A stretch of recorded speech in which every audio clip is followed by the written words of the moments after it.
Estudo sobre o Evangelho de João, parte 96, dia 25 de 4 de 2024.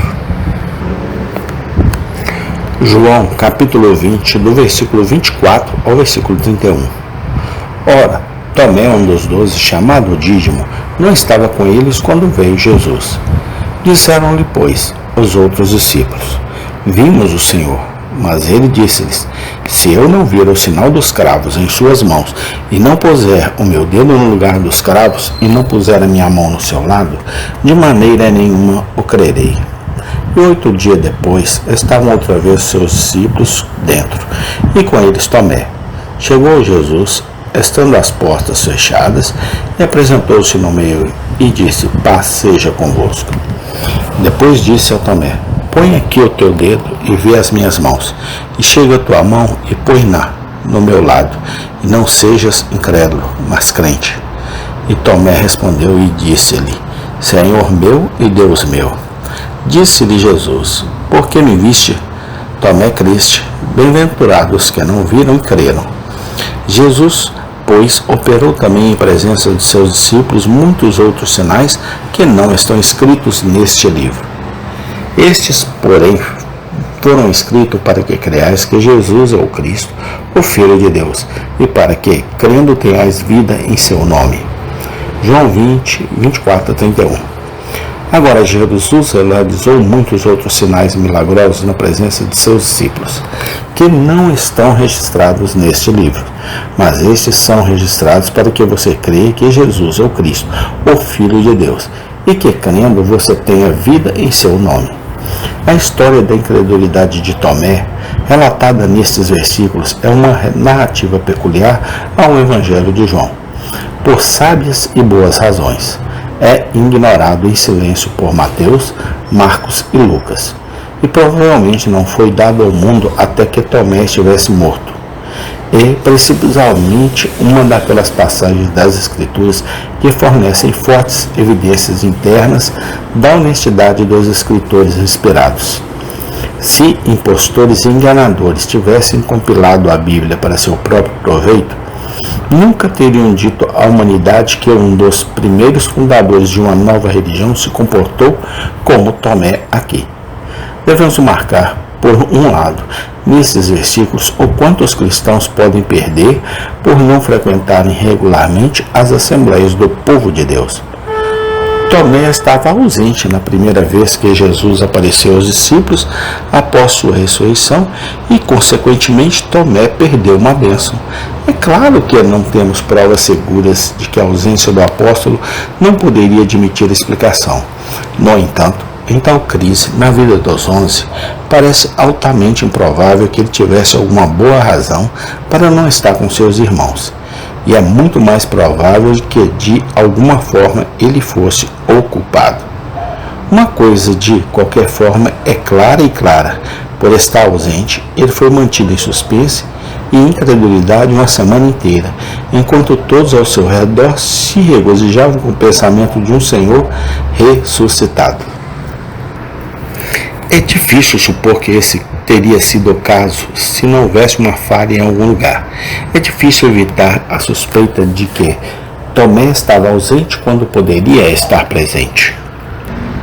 Todos faremos bem em lembrar a acusação do apóstolo Paulo: Não deixe de congregar-se, como é costume de alguns. Hebreus 10, 25.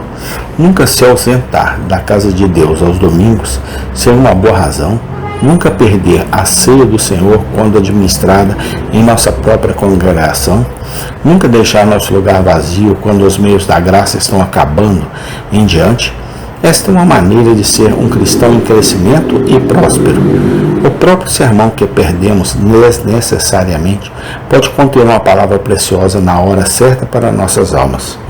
A própria assembleia para oração e louvor, da qual ficamos longe, pode ser a mesma reunião que teria animado, estabelecido e vivificado nossos corações. Pouco sabemos quão dependente é nossa saúde espiritual de ajudas pequenas, regulares e habituais, e quanto sofremos se perdermos nosso remédio. O argumento miserável de que muitos frequentam os meios de graça e não são melhores para eles não deve ser argumento para um cristão. Pode satisfazer aqueles que são cegos ao seu próprio estado e destituídos de graça, mas nunca deve satisfazer um verdadeiro servo de Cristo. Tal pessoa deve se lembrar das palavras de Salomão: bem-aventurado o homem que me ouve, vigiando diariamente as minhas portas, esperando nas ombreiras das minhas portas. Provérbios 8:34.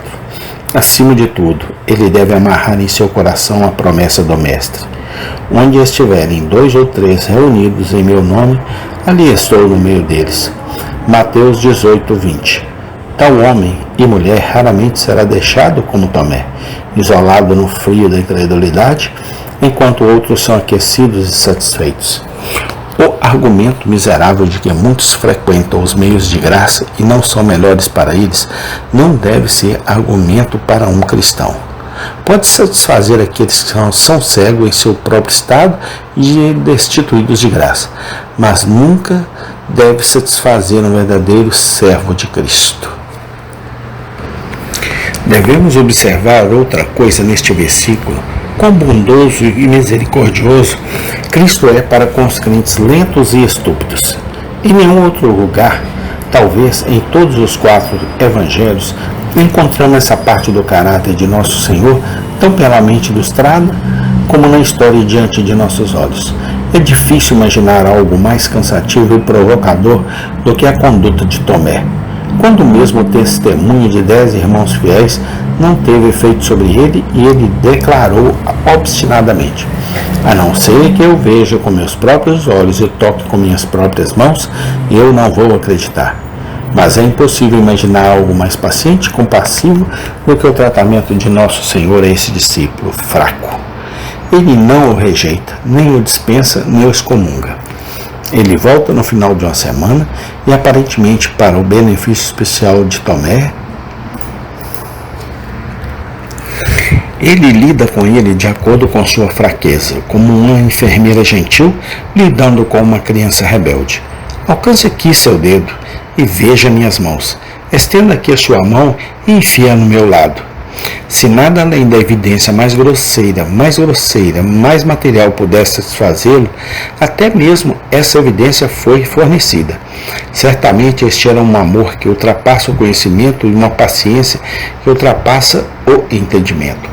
Uma passagem da Escritura como esta, não precisamos duvidar, foi escrita para o conforto especial de todos os verdadeiros crentes.